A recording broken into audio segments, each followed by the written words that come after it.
Um, I've done a little bit of recording in my life, and I just thought it would be better if rather than showing you a talking head, I'm up at the place just below where I shot that rainbow video the other day. As much as I love living here and I'm wowed by every season of the majesty that surrounds me, um, it's Texans, whether by birth or by choice or both, which inspire me. I've been in business for about 40 years and ministry for about 29 years in October. It seems to me from historical records and people I've met that great men and women of Texas are of the sort that thought, what if, and then just did it courageously, persistently, and large. Till 1989, I was working in marketing or operations and senior management in a variety of industries when this little church in Friendswood, Texas, where I had my family because, of course, the kids needed to be in church and learn Texas values and Christian values. And then I taught Sunday school, and they needed an interim pastor. I was there full time from early 1990 to 1999. Sunlight Baptist Church, also Sunlight Mission, spelled with an O, S-O-N. We housed about 85 to 100 homeless men, women, and children long term with blessed by God amazing results. More than half of them left with a home and a job. We provided, thanks to God and amazing volunteers, room and board and clothing, medical, dental, legal, chiropractic, life skills training. And we did all of that for about $7 per person per day. Amazing stories, amazing people, amazing God. Part of our success, I think, was from the fact that we didn't take any public funds or funds that were associated with the government, no grants, so that we could maintain a core of what works in changing lives. And I've seen that to be generous doses of a kind and loving God. We had no rules, but we had a covenant. In other words, the mission, the homeless shelter, will provide ABC toward your long-term reintegration into the community if you'll abide by the program that we've set up. In 1999, after some years of battling with the city exercised its right under building codes and shut us down. By that time, we had adopted 3 babies, 3 teens who were homeless. Well, actually, we adopted one of the babies before we got there. And they're my children. I mean, that's who they are. That gave us a total of 12. And I needed a job because pastors at homeless shelters don't earn enough to support anywhere near 12 children or half a dozen. So a friend of mine asked me to work in Humble for a specialty engineering company. As his operations marketing manager, our team tripled the best year for that company's 18 years. And the next year, with that same friend as my CEO to my chief operating officer, we engaged to start another engineering company, same field, with about $1.5 million starting in January of 2002. By July of 2002, we had over $60 million in sales at a 30% gross profit margin, which is another story which could take an hour. During the time that I was COO for this company, I was introduced to the Renewable Energy Institute.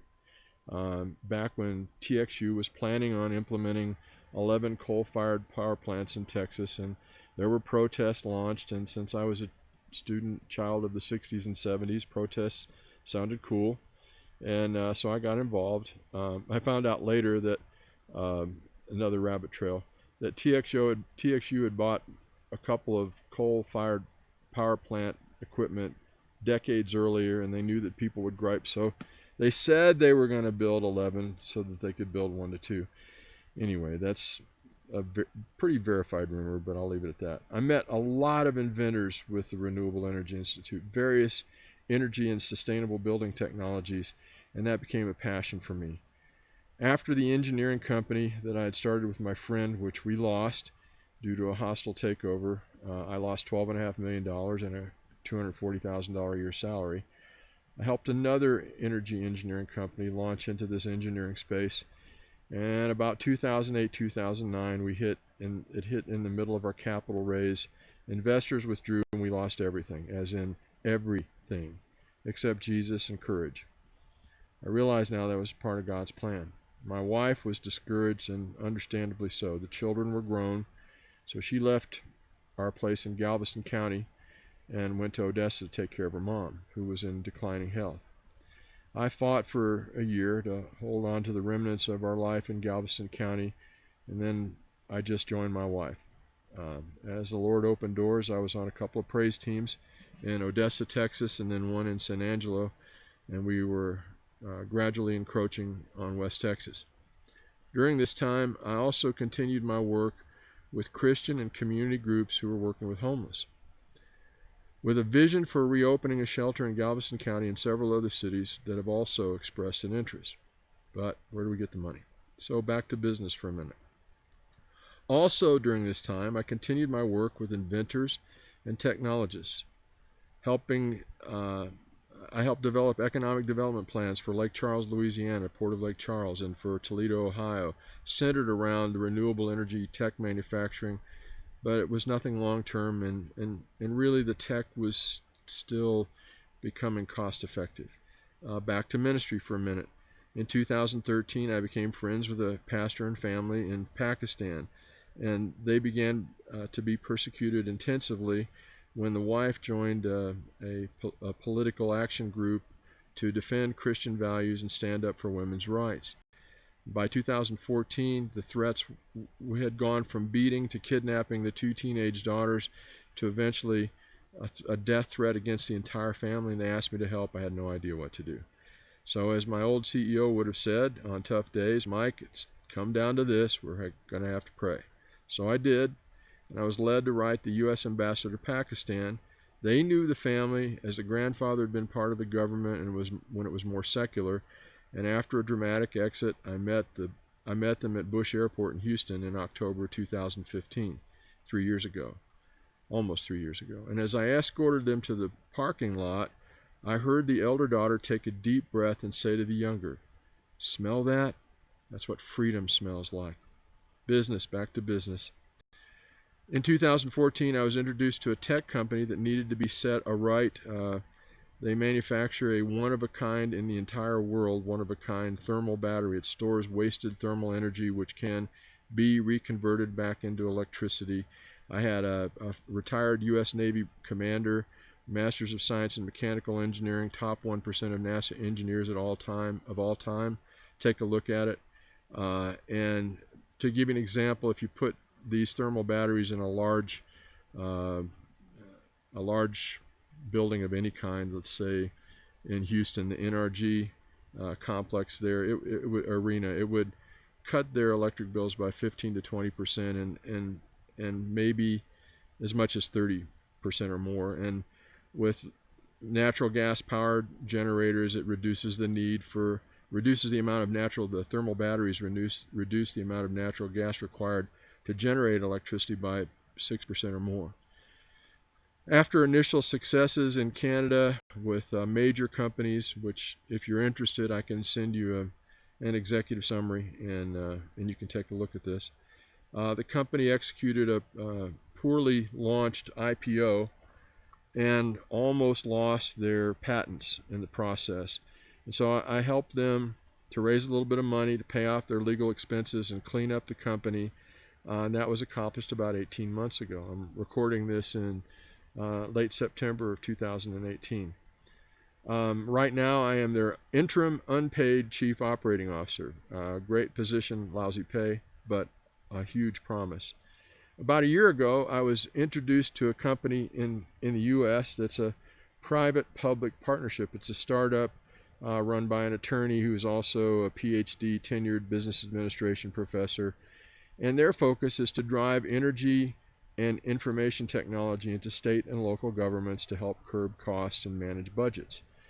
I'm also currently an unpaid COO for their energy effort. And I've got a reason for doing this. If you've ever read the Bible between Genesis 37 and 41, it's a story of how Joseph was thrown into a pit by his brothers and sold into slavery to Potiphar in Egypt. And by learning how to clean toilets and wash dishes and whatever, he became head of the servants. And then he ended up in prison under a false accusation and cleaned toilets, did dishes, became head of the prison under the warden, and then he was placed in a number 2 slot to Pharaoh, running basically all of Egypt during a critical time. And anyway, kind of getting back to my narrative. About a year ago, about a year ago, the hurricanes hit Texas and Florida, and in Florida there were lives lost as a result of no backup generators in nursing homes and assisted living facilities. So back in March, there was a law passed, signed saying that all of these facilities had to have backup generators with so many days of reserve fuel. Well, for the business and for the government, who's going to pay for all that? And so at any rate, we have an engineering group that we've connected with, someone I've known for quite a while that has operations in Dallas and Tulsa and Houston, and also somewhere in New Jersey, and I forget where that is. And they also have some unique and underutilized energy management and cogeneration technology. We can create enough delta in the energy that these nursing homes and assisted living facilities purchase from the electricity and natural gas that we'll be able to pay for an equipment lease on the equipment that we need to put in and the generators. And we have 1,500 of those facilities and another 8,500 behind it across the U.S. That have invited us to come in. Just that 1,500 is worth about $60 million in profit. And I just finished 5 months of writing a business plan that just got sent out September 10th of this year. So let me go back to life and ministry and how this kind of all ties in, because right now you're going, what is this guy talking about? But at least the view's good. Okay, so when I was in San Angelo, I had received an offer to come out into West Texas in the mountains and to help sell my wife's former mother-in-law's house, from whom she was not divorced, which I am told is a Texas tradition, so that she could sell her house. And she's 83 and she can't live in the mountains anymore, and that was August of 2016. Since 2015, I've been praying with and ministering to families who fled Islamism and communism to countries in Southeast Asia mostly that are not signatories to United Nations asylum treaties. These illegal refugees are immediately criminals. They're not permitted to work. Kids can't go to school. And if they can't pay cash for it, they can't have it. And if they go to church, that's where immigration enforcement is most likely to get them. And then they're put into, the entire families are put into detention centers and then shipped back, repatriated where they came from, to prison or execution, or I'm told worse.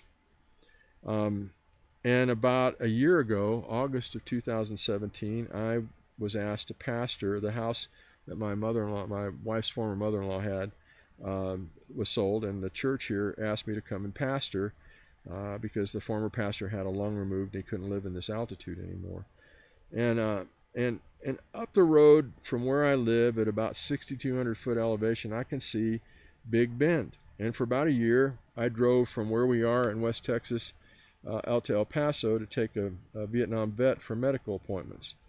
And I got convicted that if I'm working to help refugees around the world, when we have people knocking on our southern border, then one of the elders at our church told us about some bodies of people who had been executed down in the Big Bend area that had come over from Mexico, and it was just terrible and ugly. And I understand that when you know about a problem, you become responsible for it, which is how I got involved in adopting children, working with homeless people, and working with persecuted refugees abroad. And so I decided that somehow we need to do something about that. I really understand that we need to secure our southern border. I agree with that, but that's not my job. I'm not a politician. I am a Christian. I am a Texan. I'm an American.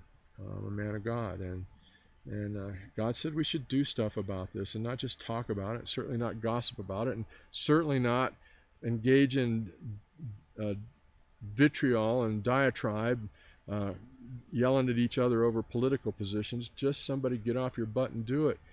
It's not that complicated. The reason I ended up taking in the first homeless family was because I went to the Bible, and the Bible says, take the poor who are cast out to your house. So I did it. Seemed pretty simple to me. You see somebody that's in need of help. It's one of the things I love about living out here. You know, you're going down the road, and if you see somebody broke down, almost everybody wants to slow down and find out, hey, how can I help you? You know, I mean, that's how we should be. That's where our society needs to be. If we're going to return to civil discourse,